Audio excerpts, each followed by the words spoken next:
We have our first team selection for the end of year test matches. It begins a week before the rest of the games really get underway with Japan against New Zealand, and Scott Robertson has named his team to face Eddie Jones's Japan. And I can't have been the only person that had to double check what day it was when I saw the All Black selection, because it's Tuesday.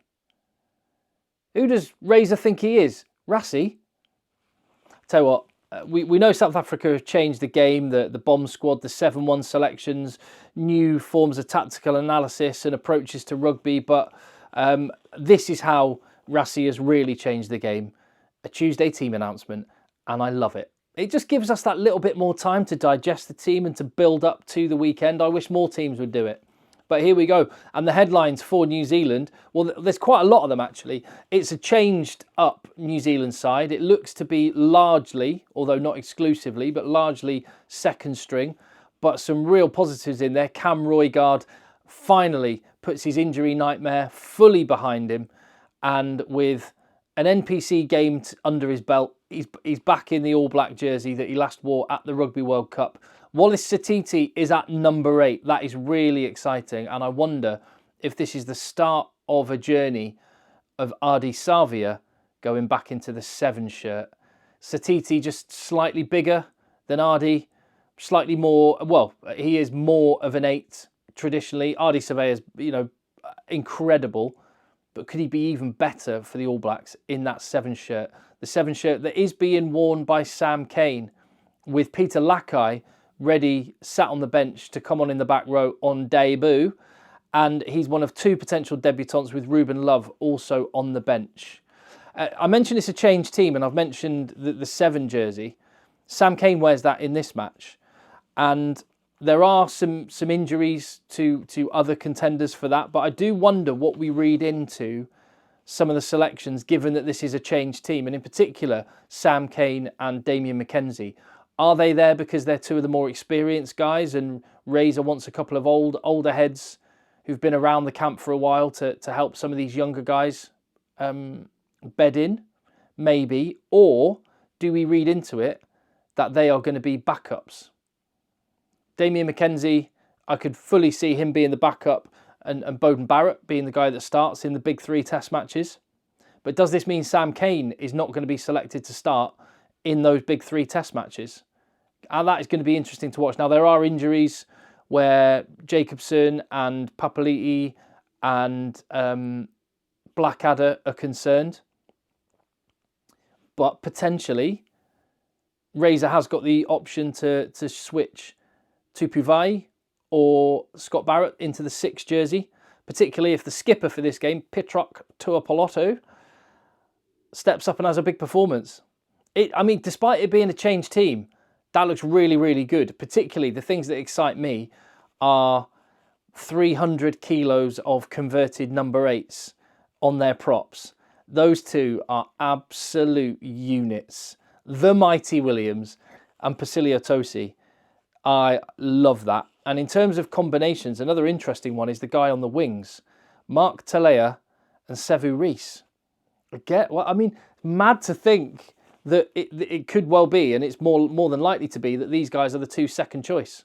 One of them may end up starting. But when you think how good Mark Talea was not so long ago, that just, it's mind-boggling. And I was having to think about this.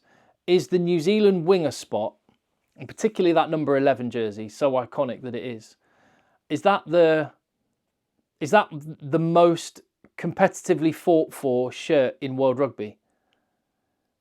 The other contenders for that might be South Africa's 10 shirt. When you've got Sasha, Marnie Lebok, Hondre Pollard as 3 contenders for that one, and Damien Willems, the way he played for Stormers at the weekend. The England 7 jersey, when you think Sam Underhill, Tom Curry. It would be a lot more competitive if Jack Willis was allowed to play and not in France. So the South Africa 10 jersey, the England 7 jersey, maybe the Wales 7 jersey as well, down the years traditionally with, at the moment it's Morgan and Rafael, but Tipperick and Warburton. I wonder, the New Zealand 11 jersey, that's an interesting question. I might do a different video about that one another time, but any thoughts down below? And by the way, I haven't even said, leave your comments down below, and if you haven't already and you get value from the channel, please hit subscribe and give the video a thumbs up. It really helps me spread the word. Billy Proctor is starting. 2 natural centres playing centres, a natural inside centre and a natural outside centre playing in the midfield. And to that point, when you look down the team, every single position is their natural position that they've played for years. It's the shirt that they wear for their club and the shirt that they have worn most often. And that's quite a rare thing with New Zealand, because there's always, you know, trying to, like Rico Ioane in at 13, so that you kind of get all of the best players on the pitch at the same time. It's going to be really interesting to see how they play with everyone being in their absolute natural position.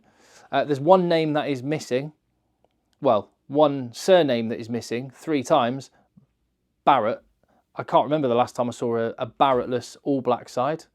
But yeah, I think this is inevitable. Eddie Jones is trying to speed the game up and trying to do things with Japan, but they're not going to be any match, even for a backup New Zealand team, which I think there's going to be some players in this 23, particularly in the 15, who put their hands up for selection. There are shirts up for grabs, and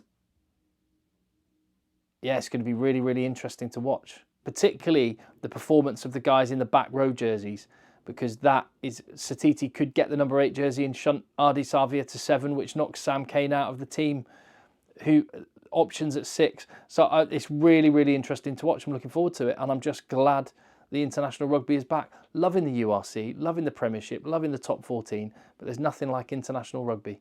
And there's nothing like Tuesday team announcements. More head coaches of more international teams. Do it, please. I'll see you on the next video.